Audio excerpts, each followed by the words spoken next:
We call this one's going platinum. Platinum albums are really big. They sell at least 1 million units. This is the disc from Survivor, Eye of the Tiger. It is the #2 best-selling song of all time. Over 8 million people purchased this album, even though there was only one really good track on it. We chose this theme for this because strategic planning, everyone's talking about it. Everyone uses it. And even if you don't use it, you're still mentioning it. So that's the reason for this. Lastly, we'll post the recording of this on our website, and you'll be able to share that with your organization afterwards. We are a consultancy. We would do everything from assessments inside the organization to leadership development, like executive coaching, to in-person classes, and also this kind of virtual things. Training courses such as inclusion, diversity, and inclusion work. We do obviously workshops and keynotes and full service consulting from communications all the way to strategic planning. So that's a little bit about us. All right, as Matt mentioned, our topic for today is this one's going platinum, pivot your strategic plan and reestablish goals for a changing economy. At some point in developing this content, Matt and I were having a conversation around how in the world are we going to make a presentation on strategic planning entertaining. And so we offer you this, Carl Douglas, the soul of the Kung Fu fighter. As Matt mentioned, part of our analogy here is how do we not become a one-hit wonder? And for some of us, that requires pivoting our core competencies to perhaps serve a different market, a different constituency. And we have to ask the question, how did you get it so right, but only once? Matt actually owns this t-shirt and it reads, surely not everybody was Kung Fu fighting, which is a fair question. And I will tell you, it gets quite a good response as we are walking through the airport. We also give you this very short video. I think a lot of us can relate. Perhaps this is your current circumstance. It certainly is ours.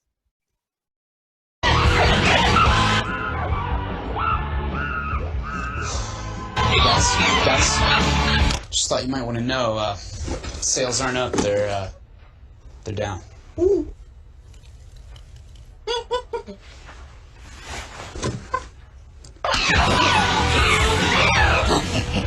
Yes, sir. Rest assured, our advice to you is not simply turn the graph back upside down, but I think we can all relate. For a number of us, our business included, overnight, we've watched our customers, our markets essentially evaporate, and that requires potentially a pivot or perhaps a complete rethink of how we're approaching the business. So as is our custom doing these webinars, we want to start by checking in with each of you, and we're going to do that using a tool called Mentimeter. So I'd ask if you could grab your smartphone. That's the easiest way to do it. You can also open up a second browser and enter in menti.com, and it's going to ask you for this code 252103. So menti.com, Jamie's going to put that in the chat. And the first question we have for you is, what company do you work for? So where are you coming at us today? We've got So Good So You, which is a great pressed juice company, and so they're fantastic. We've had their stuff. We've tasted all of it. So appreciate you being here. 49ers. The 49ers, our Stanley Cup winning St. Louis Blues, Spire. Great to have you. Ungerbox Software, we've known you for quite a long time. Let's see, these are changing very, very fast. We've got Shell out of Netherlands. Welcome to Shell. Armstrong, World Industries. Welcome to Armstrong. I see Root, which is a great company that helps organizations on their change management. You definitely need to check them out. All right, so we appreciate you doing that. I think somebody put in CIA. I'm not if that's Culinary Institute of America or the actual CIA. Either way, welcome. We're glad. Either way, it's exciting, isn't it? It We're is. getting we're either getting great food or some great information. One other way. I like both of it. All right, our second question for you. A little predictive analysis. We've got some smart people on the phone. So I predict the U.S. economy will return to pre-COVID-19 levels in how many months? And your choices are 3, we're already on track. 6, recovery likely before the end of the year. 12, but don't worry, not all of this time will be at home. 18, it's like a family RV trip, long and slow. Or 24, I'm not trying to ruin this webinar, I'm just being real. And so as those responses come in, it looks like we're kind of towards the middle between 12, 18, perhaps 24 months. And we will reveal the next question for you all, which is, the Great Recession of 08-09 lasted how many months? So as a reference point, we know it's not a direct comparison, but it's the last experience that we had in a recession. How long did that last? Was it 18 months, 12 months, 24 months, or 11 months? Looks like a good number, at least half of you, 18 months. If any of you have issues putting this into the phone, you can put it in the chat and Jamie will input your answer into the Mentimeter for you. All right, we'll reveal the correct answer for you all, and that is it lasted for 18 months. So as a data point, one data point that we can all think about. Our next question for you, the opposite end of the spectrum. Since 1900, the average recession has lasted how many months? 18, 15, 24, or 8? So going a little bit more broad in our scope. And with a good percentage of you all in, we will show you the correct answer. All right, and that is 15 months. So 2 reference points as we enter in what is likely going to be a challenging time for the economy. Let's go the opposite direction. Since 1900, the average expansion has lasted how many months? 36, 32, 48, or 50. And I know for some of you, you think, I was not prepared for an economics pop quiz this morning. So we apologize for any of you that were taken a little bit unawares. And with a good percentage of you in, we'll reveal the correct answer. And that is, we've got a smart group. All right, 48 months. And this one, I realize this one is highly specific, and if we have anybody joining us from India, we hope that you get this correct. What is the thing that drives a sharp decline in India's stock market? Is it rising oil prices, cost of curry, tech support insourcing, or when the Indian cricket team loses? And so we see a lot of votes for tech support insourcing, and we'll go ahead and reveal the correct answer, which it does have to do with the Indian cricket team. And so we only offer this as an example of how our public stock markets tend to be emotional. And so yes, there are some real business indicators that we're looking at happening in the equity markets, but we're also looking at a great deal of emotion that's influencing a variety of financial factors. All right, and as we switch back over to the slides, we're going to talk a little bit about the work leadership. So just quickly, when we think about strategic planning, it fits into one of these areas. The top 3 buckets here, the work on self, the energy and investment I spend on myself, not to serve myself, but so that I serve my team members better. The work that I spend on my team, coaching, training, and development plans. The work on the business, strategic initiatives, new business support, thinking about where the ball is going to be.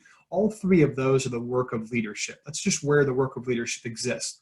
The bottom one there, the energy and the time I invest in the busyness of my day-to-day activities, solving people's problems, responding to emails, those type of things, being the approval authority.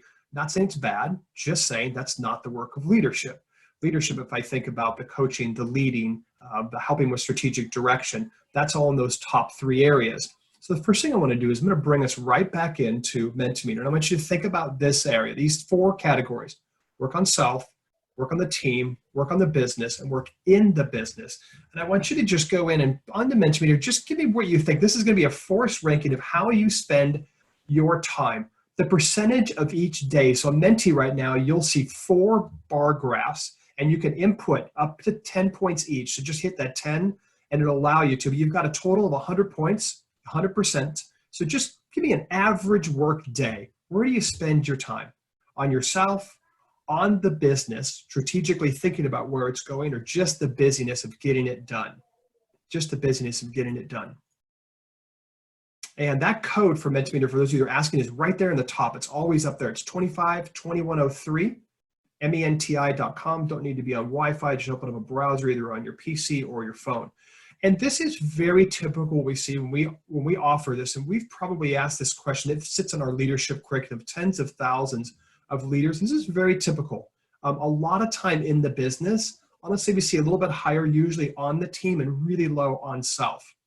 So I transitioned back into our slide deck. Today, we're going to be working on the work that makes in the business. Some strategic initiative, business support. So just to level set, here's the area we're spending today, and perhaps a little bit on self as we think about how we're going to move forward here.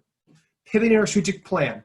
Here are the 6 steps we're going to walk through. 1 is to review your current one, move from quote unquote planning to strategic deployment. And we'll get into why that's important and the specificity of the difference between those 2. We're going to adjust the plan for current conditions. We'll give you a mindset and some tools.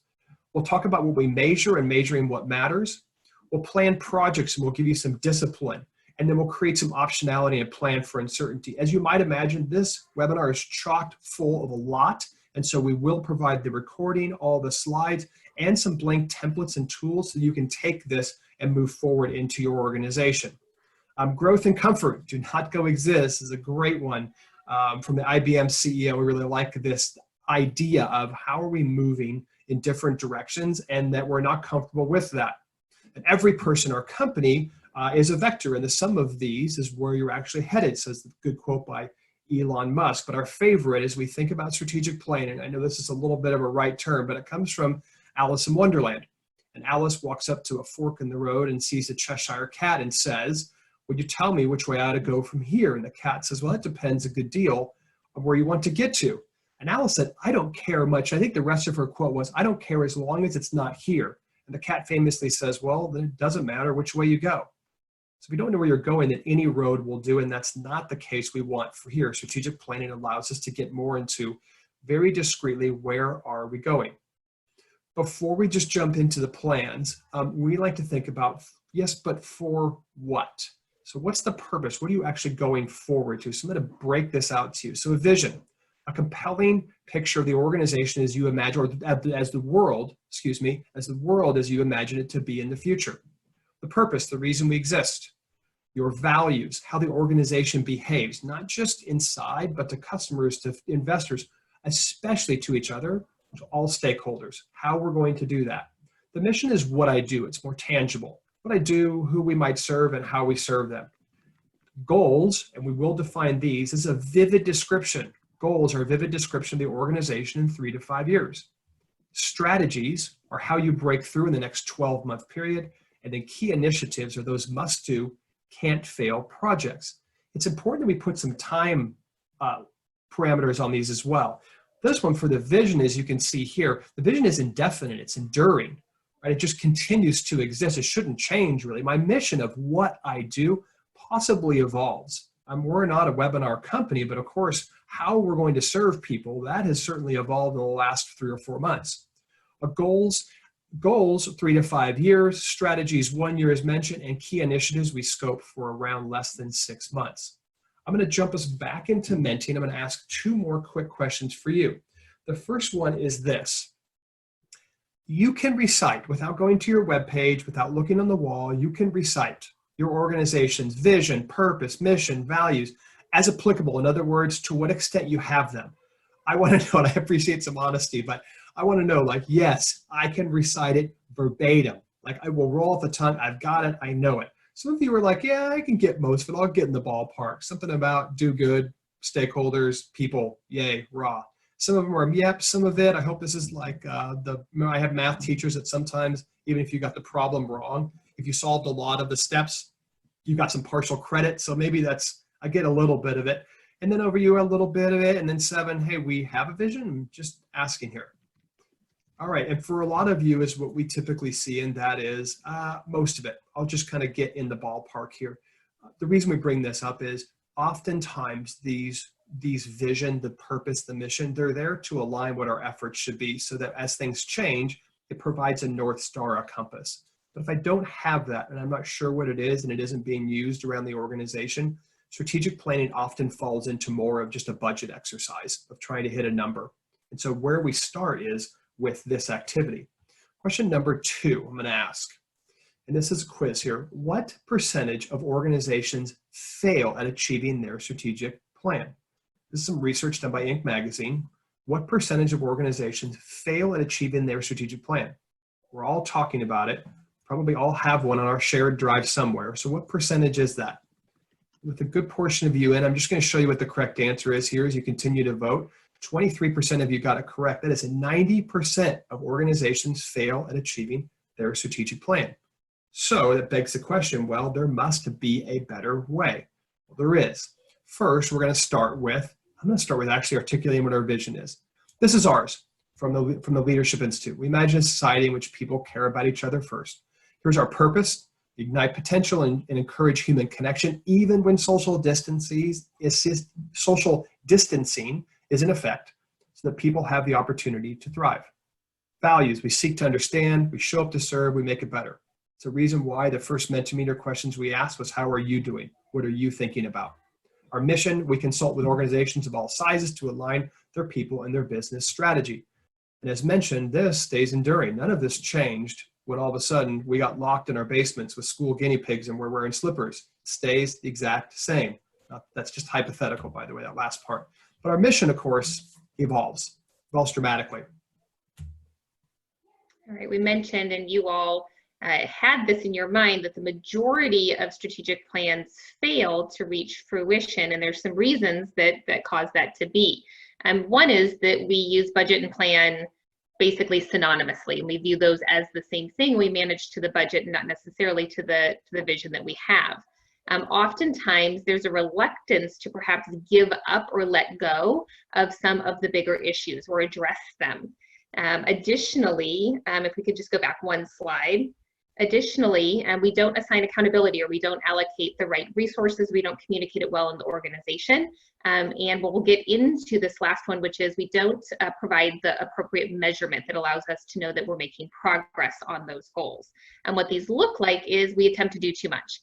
Any client organization that we have ever engaged in strategic planning with, we will say, even with facilitation, you will take on too much, and about 6 to 9 months from now, you'll be calling us to say, how do we adjust this so that it is reasonable for the organization? So it's a universal issue. We live in silent disagreements. We don't actually have consensus when we walk out of the room.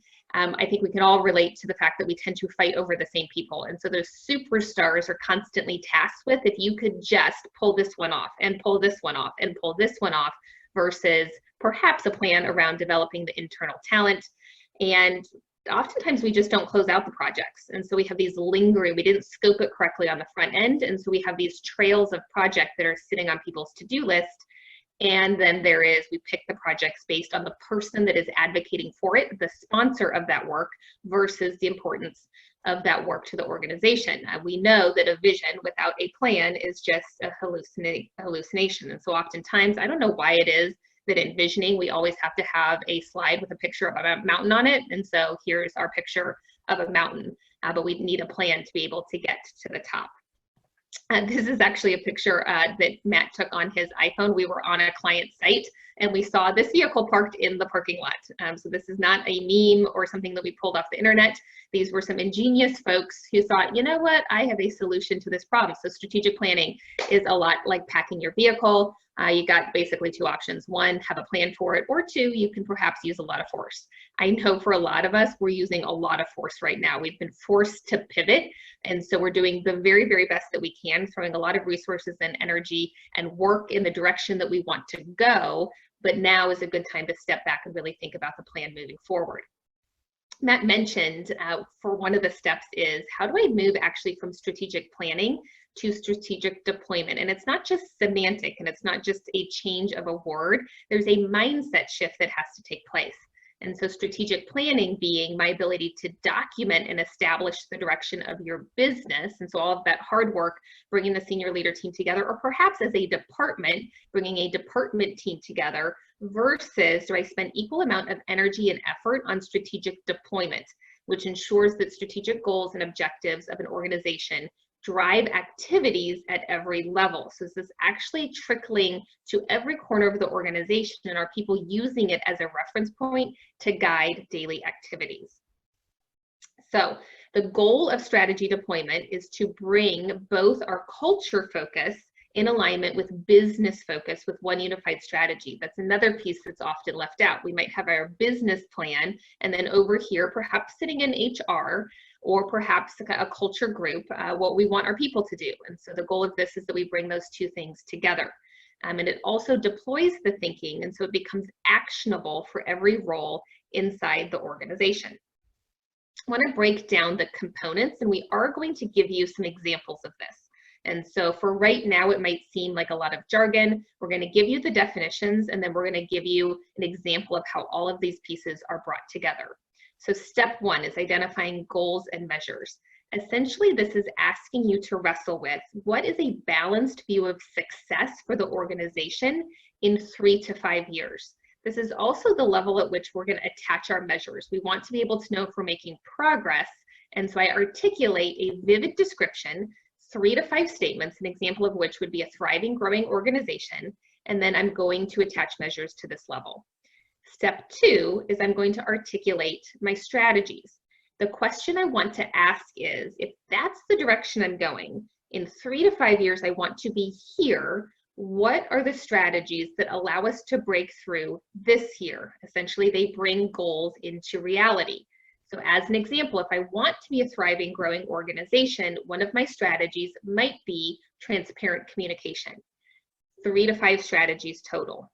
But all of these kind of rules of the road are designed so that we don't have that issue of we take on too much.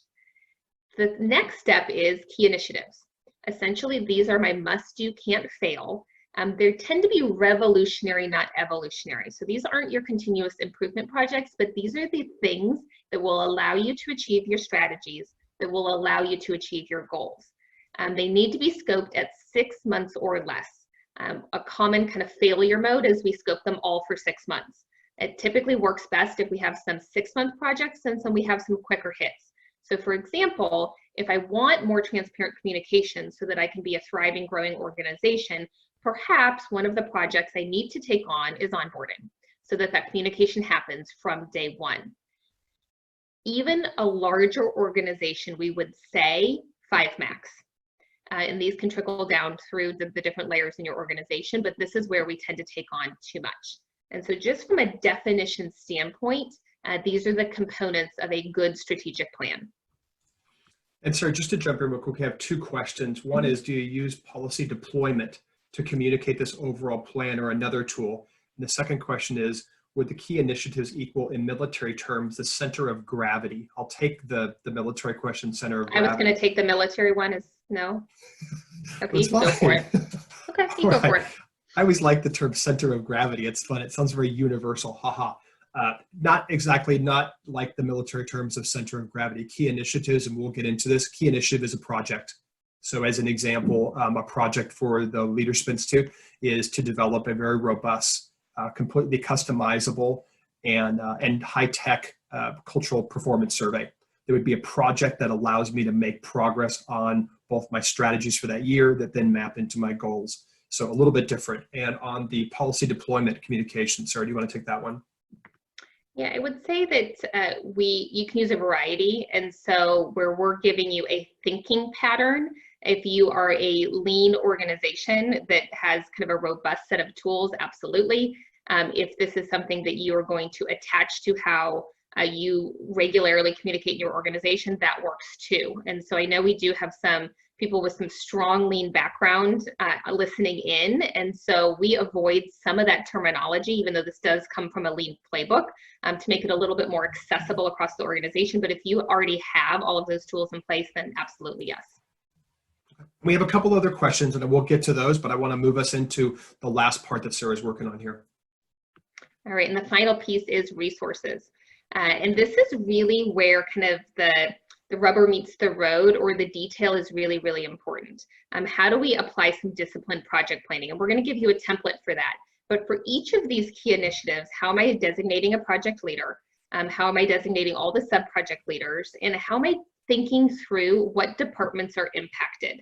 And so I know we have some questions coming into the chat to say, well, how do I get this to kind of break down silos and get people to understand? Well, it comes in at the project planning level to say, if I'm not asking the question up front, we're going to need IT as a strong departmental support for this project, then the project doesn't get signed off. We're doing that work up front. We adhere to a rule that individuals can lead one project and be assigned to 2 projects and no more. And so for all of those superstars, if I already have you tasked, then I can't overtax you if I adhere to some of these rules of the road. Yeah, and I would say the saying that we use here is do less, get more done. In other words, instead of selecting 5 projects, laying them on one person, I'm going to give that person that one project to lead, get that project done, then move to the next one. And as Sarah mentioned, as these chats come in, we're going to move into a little bit more of the graphics, and just in complete transparency and honesty. I know that question came in, like, what's the difference? I'm just going to give you both of them. This is a service that we provide organizations. Typically, this is minimum day, most of the time 2 days that we're working intensively. And we've put this into a 1-hour webinar. So you might imagine how that's going to go. We will slow it down a little bit here for Q&A, but we understand it is a little complex. The strategies act as a filter. So if I have all of these great ideas and I'd love to be the good idea fairy. I probably should have said that. I'd love to be the good idea fairy, right? Like the person that just, what's the idea? What's the next one? Let's put them all on the board. All these ideas are so much fun. Well, then how do you select them? And so we focus on where there's true urgency and importance. So if you had our last webinar on how I make decisions when everything seems urgent and important, I want to make sure our strategies are on the urgent and important.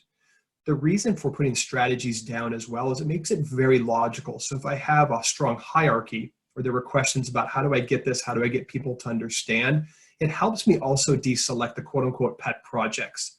We would define pet project as those someone in power really enjoys and really likes and really wants to do. But if they don't map to the strategies, then it's much easier to say, here are strategies, here's where your project fits in, and here are all the other priority projects we're working on. So you have to bump one of those out to get the pet project up. And that's how we often deselect some of these pet projects.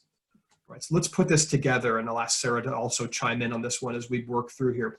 The goals, as we mentioned, 3 to 5 of them, they look out 3 to 5 years of a compelling vision of my organization, what I want it to look like. Oftentimes you'll see goals in this area. We might have, I'm starting from the bottom here, we might have customer service or quality. I might have revenue and profitability all the time. New product development or innovation would be one. Infrastructure, that to support all the other ideas, and then something around the team, that culture. My strategies, how I'm going to break through in the next 12 months. These are ours for the Leadership Institute. Lead generation. Now I'm going to map lead generation and say which one, this strategy, which one of the goals does it allow me to make progress on? And as you can see, all 4 of the 5 goals I have, it hits. So lead generation gets picked, and that becomes one of the strategies we focus on this year. We work at times in a very discretionary standpoint. In other words, it's hard for me to say if I bring your senior leadership team through an event, through leadership training, through emotional intelligence training, through 360 feedback, can I exactly point back to the ROI or the performance indicators of your organization? That's a little challenging. So one of our strategies to break through was, can we measure that? It hit 2 of our goals, both client experience and innovation. Product mix and modality was actually pretty similar to what we're doing right now in webinars. We made the decision to move more into a webinar focused kind of area back in November without even hearing of COVID-19. We just knew that it could be good for sustainability, good for reaching some of our clients that were asking us to do work overseas that we didn't have a strong presence in. And so product mix hit 2 of those. Our Built to Thrive, the revenue and profitability, and also our innovation. The last one here we had a strategy was the personal growth of our team members. And so that hits both the culture, the strong foundation as we move forward, and also innovation, allowing them to develop new products. So that's how I map goals, 3 to 5 years, to what's going to help us break through this year, those strategies. It also helps me see out of all of these, if I have some other kind of strategy coming in, I can map this back and say, well, how many areas has it hit? And then we can have a discussion. It becomes very visual, so everyone gets on the same page and can see it. It's not just one person talking about it. It also becomes a lot more objective, especially when there are a lot of feelings or passions around one area, like we should be in the digital world, or yes, we should not, or we should be in AI or virtual reality. Now I can map this back and we get out of the passion and it gets more objective. Is there anything else we would add on this portion before we move on? Nope, good to go. Okay. The next one, and I'm rounding this out, then I'm going to show you the whole picture together. Projects. So the projects are those key initiatives, not centers of gravity, but the projects I'm taking on. So these are ours. We have a diversity inclusion course we built with an incredible partner of ours. His name is Fred Falker. It's a really interesting way, and we think more effective way of looking at inclusivity and inclusion. And so we have a phase 2 of that project going on. And so we include our phase 2 of that is really important to us. I mentioned our culture and business performance assessment. It's a really big deal for us. And so that's phase 2. We broke this into phases because these projects were so large that they weren't just completed in 6 months. So phase 1 was 6 months, a lot of research, a lot of getting smart about it. Phase 2 is getting it to implementation stage. Brand presence is one of our projects, and you can see that hits, and then people strategy project that was on growth for our team members. Those are the projects we selected. As Sarah mentioned, no more than 5. We're currently running 4 of those. And then we just look at what are our resources. We made this pretty simple. We just said, look, if you were just to say team member 1 through 5, I want to see who's on what project. And this allows me to say who's leading what projects. You can't lead more than 1, and you can't be on more than 2. It allows me to look at and say, from a size organization and the talent that I have, how much can I take on here? All right, so maybe let's put this all into one X right here. Okay, so around the corner here, I'm going to start on the left-hand side with goals. So I know we didn't put what those goals are just to make this a little bit easier for you, but goals 1 through 5. Again, 3 to 5 years, and I'm going to put measures. I'm going to attach measures to each one of these goals, and that becomes my dashboard. Culture, innovation, perhaps customer service, definitely some type of revenue profitability goal. You see the 5 strategies there. So goals map to strategies. I'm moving around to the top right now. Strategies map to key initiatives. Those must do, cannot fail projects that allow us to make progress. And then at the very bottom, I'm looking and seeing either what team member, or if I'm looking at the macro organizational side, I'm actually looking at what department is being hit with this. Where is IT being tasked? How many times am I asking for sales or marketing or operations? This allows me also, not just at the individual level, but also the department level, to understand when am I tasking someone way too much for them to be able to do all the regular work that the business requires and to take on these additional projects. It allows me to see that entire perspective. I mentioned attach measures to each goal. Measure what matters. There's a lot of times our consultancy is based on how we communicate or how we're thinking about something. So as an example, typically these would be typical goals that an organization would have.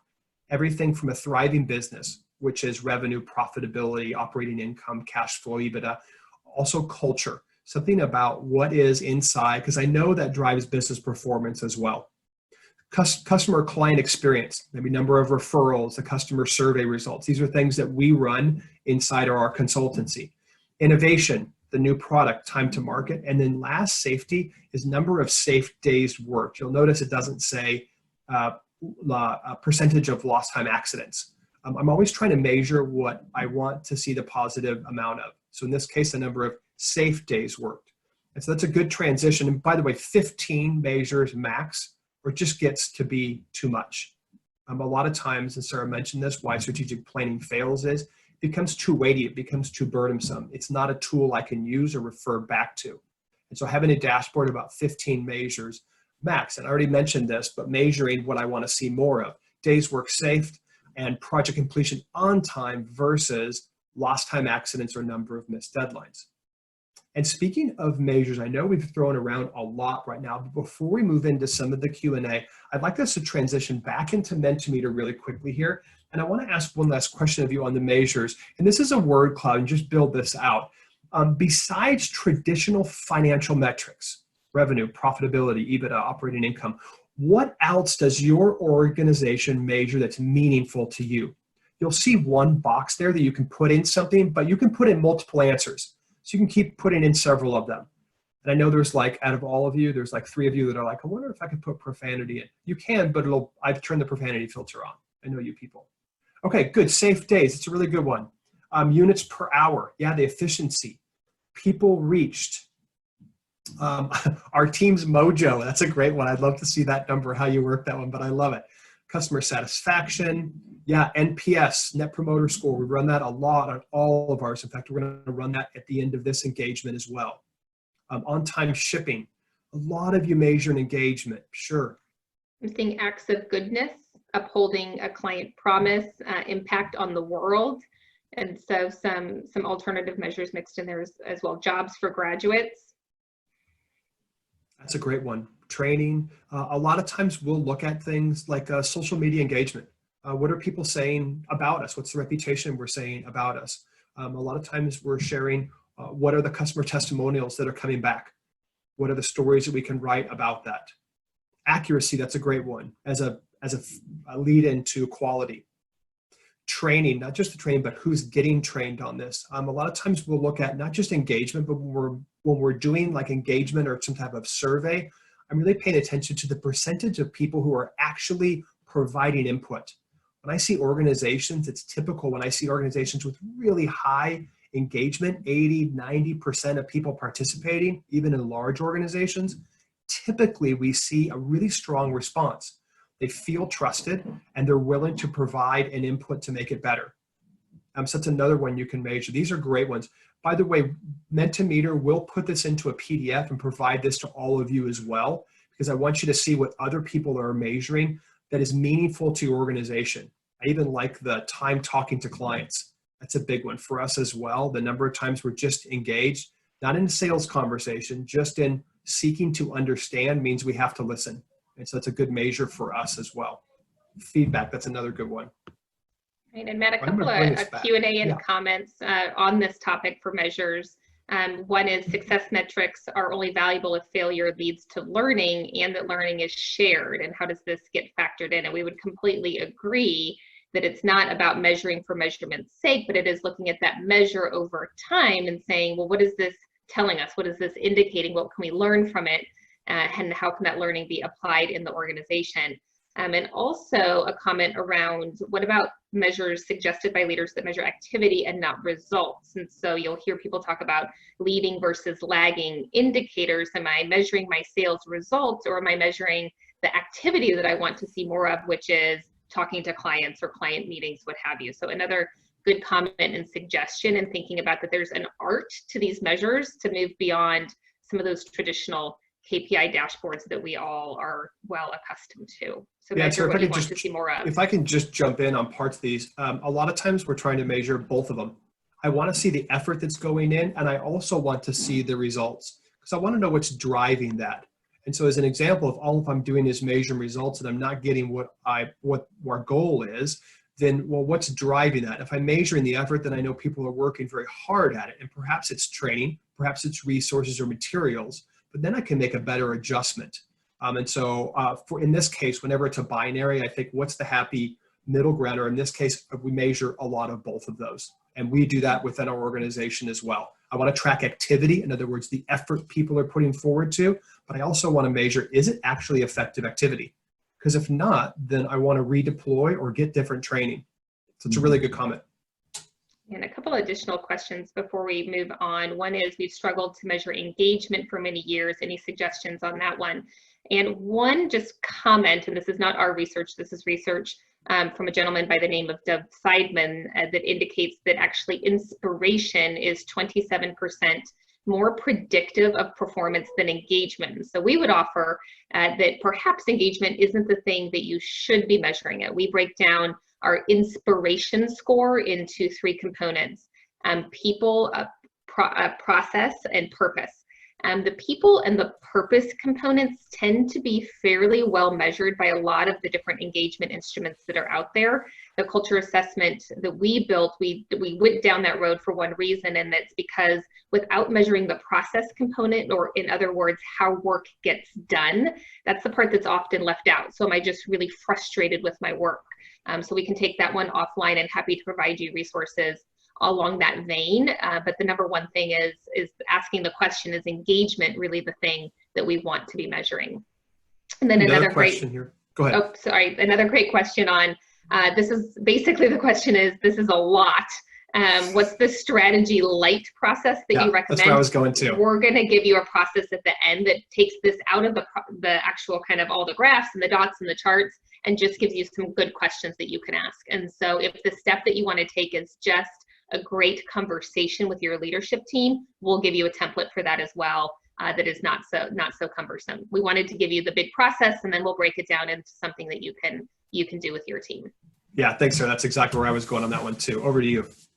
All right, so a key element of this is disciplined project planning. So we told you, we tried to make this entertaining, and here we are giving you an Excel spreadsheet. It's just a part of the process. And so we will send you this as a template. I know that you cannot read all of the line items, and it looks a little bit daunting, but here are the components that we think are really important. One, are we asking the question, does this initiative align to my key strategies? I'm using those strategies as a filter.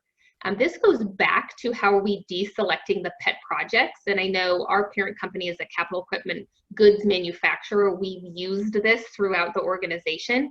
And so when perhaps a senior leader is saying, hey, here's the direction we want to go, it's an easier answer to say, great, tell me how this aligns to the strategies. And we're going to select based on those projects that align most closely with those versus somebody's personal passion. We're going to be really disciplined upfront about in scope and out of scope. The out of scope conversation can be really, really impactful, and it helps down the road when we go down those rabbit trails and we start adding and we start adding and we start adding. If we've written down, here are the things that are out of scope, anyone on the team can go back to that document and say, I think we're experiencing scope creep, and be much more intentional about how the project tends to balloon. Of course, I'm going to look at my sub-projects. I'm going to look at the time allocation of my resources. We had a question around how do I get everybody on the same page? I'm going to articulate those key cross-department partnerships, and I'm going to be asking, can this person be allocated to this initiative? I'm kind of going clockwise around this document. I'm going to articulate my measure of success. And this can be a tricky one, and it's a little artful in how you craft a measure of success, but essentially the question is, how am I going to know that this project was successful, or how am I going to know that the learning was captured? And then of course the project goal. So we will give you this template that you can use, and if this is the one component, you can isolate this out of your strategic plan and just say, hey, you know what, we're going to do a little bit better job on some disciplined project planning.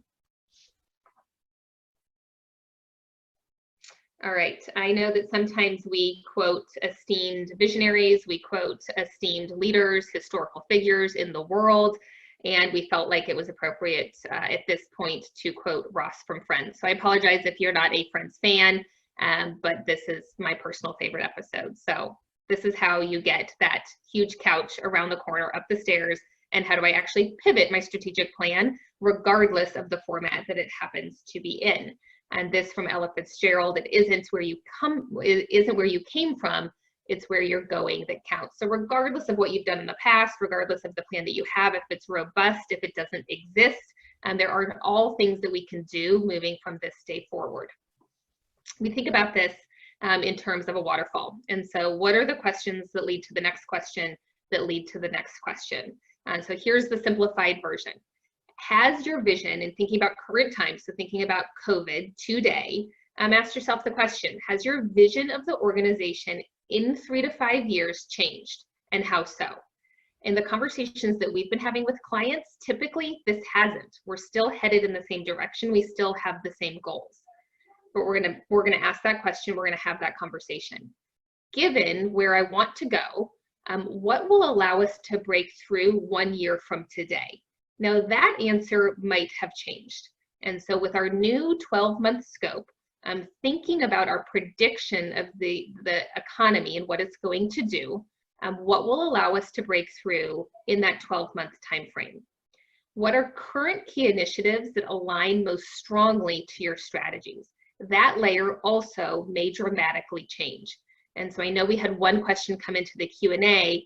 Our people are so busy serving current client and customers. How do I work some of this forward thinking in, which is a great question. We would kind of the phrase we would use on serving clients is ready to serve work. And not to throw another term at you, but it's just kind of that umbrella for, yes, we're running in the business and that's taking up a certain percentage of time. So one question is just to say, how much time is that, and is that time being done in the most efficient manner possible? And what are the resources that aren't doing that work that could perhaps be allocated to some of these key initiatives? Which brings us to the final question is, how do I need to become more efficient in my ready to serve work so that I have the talent to be able to latch on to those key initiatives that I need to be able to take on? We also know that a great player in any organization goes to where the ball is going to be and not where the ball is right now. And so asking ourselves, what do we think will happen, and are we aligning resources to that? This is a photo of the Springboks South African rugby team that won the World Cup last year. And so we have our second branch is in South Africa, so a nod to those folks. And if I'm thinking about it from a standpoint of, and for a lot of you, and we haven't had this question yet, but I know that a lot of you are thinking, this is all great, but I don't know where we're headed. There's a great deal of uncertainty, both in terms of our economic condition, but also in terms of your personal business and your customers and the activities that you're taking on. So within our parent company, one of the phrases that has taken kind of latched on and taking root is this idea of optionality. Typically, you hear this associated with financial companies in terms of what are all of the options that I have and how am I leveraging all of those options. But it works the same way in any business. And so from a definition standpoint, it's the quality of being available to be chosen, but not obligatory. In other words, how am I hedging all of my bets and putting a lot of things in motion that could turn into something really, really productive in the future because there's so much uncertainty. So instead of trying to predict what's going to happen, which is fairly nearly impossible, how am I positioning myself in a way that you have optionality? So a few additional questions, another tool for you all, and this is a great photo of the Axe synth by Roland, which was popularized by Stevie Wonder. So a great example of musical optionality. But one question to start with is, what must you let go of? Going back to kind of running around in the business, is there anything that we can let go of? Are there any sacred cows in our organization that we say, given the current circumstance, we have to let go of this one? What are resources that you can divert? And so what realignment happens to create the most number of options moving forward? What partnerships do you have that can help? This is a huge learning for us. We're not the best at asking for help. We're not the best at reaching out necessarily to our network. And so we've done a lot of thinking about, one, how can we serve those partnerships ourselves, but also getting comfortable with asking for some help and partnering with others.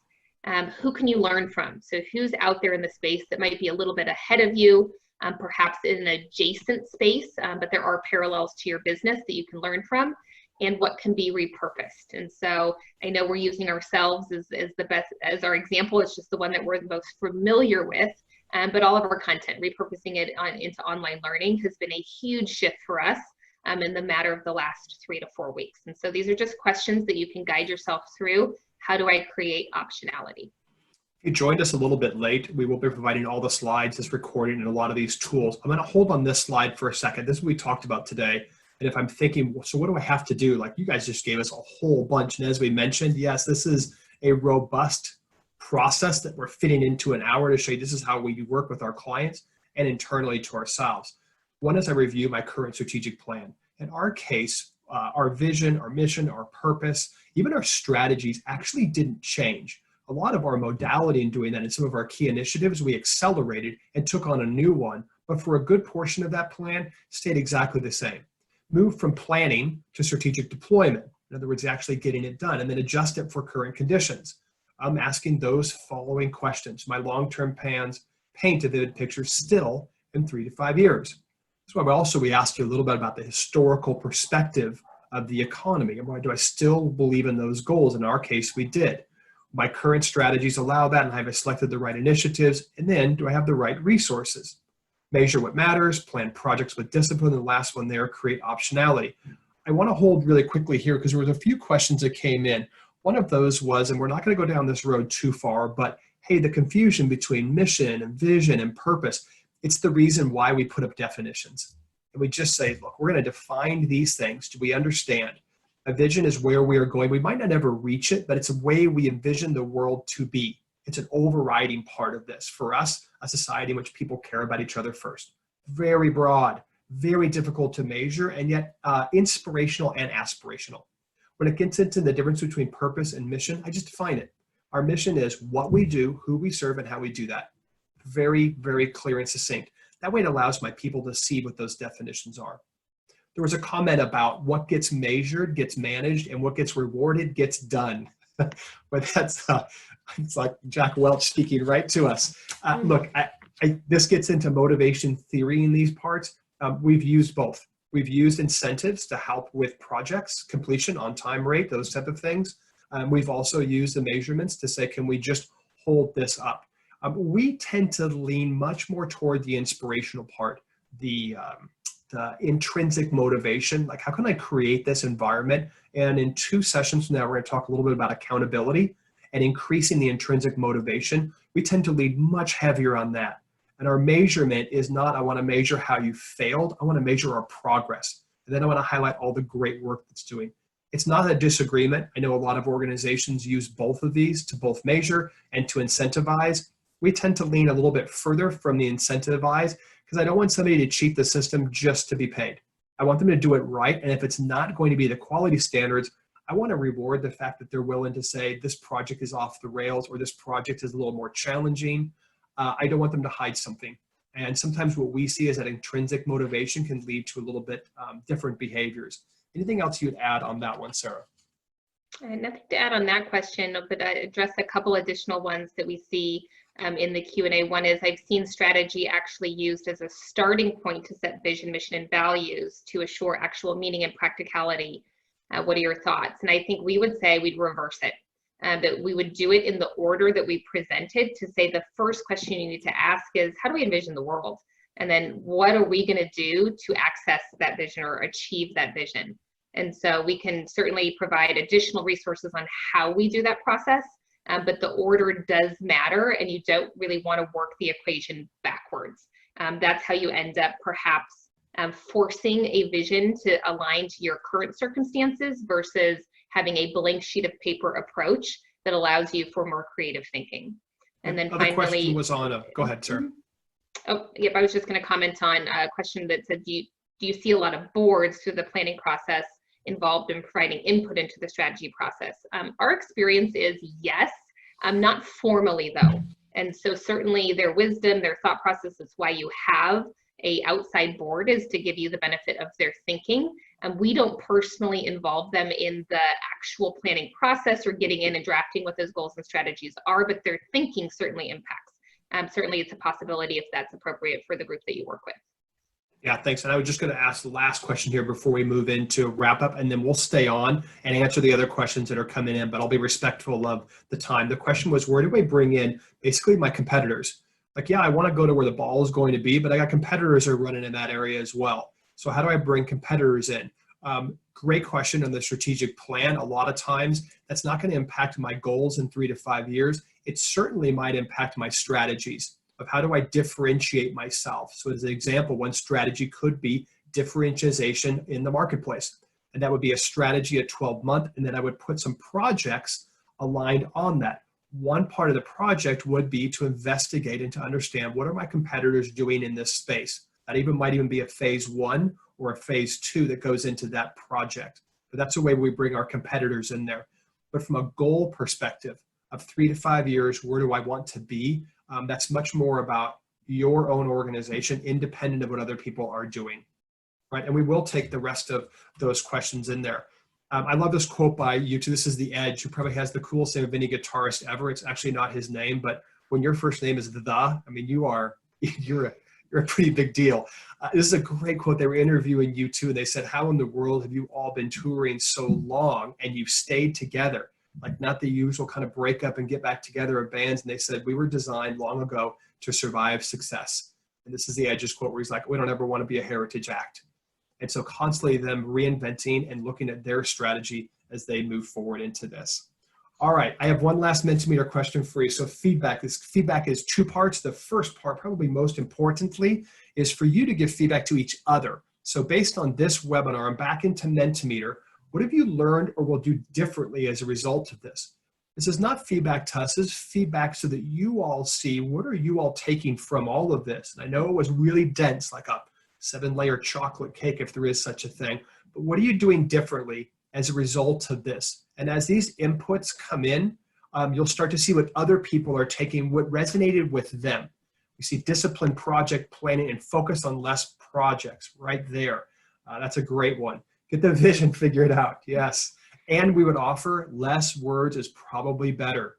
A lot of times we tend to stack a lot of things into that and it becomes a vision paragraph, which can work for some organizations, but it makes it harder to remember. Take time to work on the business. That's a great one. Step back and ensure strategy and work plans are extra clear. I like the use of the letter X there. At different KPIs, yeah. I was going to say simplify, less is more. I know that it seemed a little complex, the templates, but it's actually simpler when I can see how everything connects in really short statements versus those paragraphs we know are hiding in a lot of file folders. And I'll bring this part up. There was a question about the difference between motivation and discipline. The discipline, the way that we mentioned it, it is less about the discipline like drop and give me 20 push-ups kind of discipline. It's more the discipline that says, have we set the parameters that say, this is what we're trying to accomplish. This is what's in scope. This is what's out of scope. This is when it's due. It's more the discipline of everyone looking at something visual and understanding, putting input in, and then working toward that. That discipline allows me to be a little bit more creative within those parameters. That's a reason we bring that up. Keep putting those in. We'll go ahead and provide this, as I mentioned, the Mentimeter back to all of you. I'm going to launch one last one. This is feedback to us. It is totally self-serving. I'll just be honest and transparent with you. It just really helps us out when you let us know. How did this go? How was this for you? There's just 4 really quick questions. Sarah's going to verify for me that the poll is up. It's there. It's on Zoom, though. It's not in Mentimeter. It's on Zoom. So just give us your feedback. Just 4 really, really quick questions. I'm going to keep that up as I move into our last slides here. This is a greatest hits album, which sounds extremely, it sounds extremely arrogant. Like we put our own stuff in there, we called it the greatest hits. And then we called one of them, this one's going platinum. So, and it was the most difficult one because we realized it's a 2-day process. We bring our clients through and we try to give you the basic bones of it in 1 hour. And we're here for you afterwards if you need that. And I'll get to that 1 second. Our next leadership series is Come Together right now for the Beatles. 5 attributes of effective teams. This one's really cool for anyone. Team members, team leaders, bring your entire organization. There's no limit. These are free. Bring them all in. We're going to be talking about a little bit on Google's Project Aristotle, what makes effective teams, and then some layering in and content of how you can take it back to your team right now, virtually. So when you do get back to work, you're operating at a much higher performance level. And there's some great science in this one. This is one of my favorites. It's the greatest hits of the greatest hits. So tell a friend, put it on social media. We're just trying to get some content out there to the world, and it's all accessible. My email, Sarah's email, how we can help. Can we facilitate your strategic plan? Yes, actually we can, even remotely. Will we charge you for it? No, we will not. We've suspended all fees. There are no contracts. If you need some help, just let us know. Ourselves or one of our team members, we will help you with this. Or even if you just need a sounding board. Executive coaching for leaders, custom webinars and trainings, we're happy to do that, especially right now in this time of need. We have a great interview with Rhonda Spencer, our Chief People Officer. That's on April 23rd. We're doing Q&A. If you caught the interview with our CEO, Bob Chapman, Sarah and I interviewed him yesterday. That's on our website. You can go to ccoleadership.com/resources. You can check that out. I would highly encourage to attend the Rhonda Spencer. We'll take your questions. She's an incredibly articulate and brilliant person, our Chief People Officer. And when you look at the person who's actually doing the work, if Bob is the inspiration, she's the person that brings all of that to reality. I don't think there's anyone better than Barry Waymiller at actually triaging and answering the questions that you might have. So highly encourage that. And I've already oversold the 5 attributes of effective teams. Anything else I'm missing, Sarah, before we play these good people out right on time here? Not at all. Okay, great. Be good to each other. Wash your hands and decrease your screen time, even though you're on a webinar. That's what I have to tell my kids. So I have to tell you that as well. We're going to hang out. I'm going to go on mute. We're going to kill our video, but we'll hang out. We'll answer any other questions you might have. We'll just do that through the chat. So thank you again so much, and take care of yourself. Stay healthy.